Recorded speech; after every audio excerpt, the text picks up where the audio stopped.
राज्यातल्या महत्त्वाच्या घडामोडींनंतर आपण जातोय आंतरराष्ट्रीय महत्त्वाच्या घडामोडीकडे। अमेरिकेतील प्रमुख शहरांच्या रस्त्यावर डोनाल्ड ट्रम्प विरोधात मोठं आंदोलन करण्यात आलेले। ट्रम्प यांच्या विभाजनकारी धोरणांच्या विरोधात हजारो आंदोलकांनी गर्दी केली होती।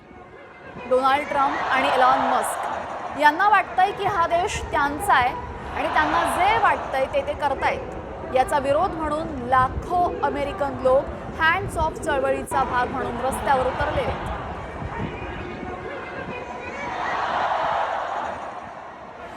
आपण 3 दृश्य पाहतो यावेळेस कॅलिफोर्निया, बोस्टन आणि टेक्सास मधली या 3 ठिकाणांसह अमेरिकेमध्ये अनेक ठिकाणी हजारो लाखो संख्येने नागरिक रस्त्यावर उतरलेले आहेत आणि ट्रम्प आणि एलॉन मस्क यांच्या विरोधामध्ये हँड्स ऑफ आंदोलन सुरू करण्यात आलेले आहे।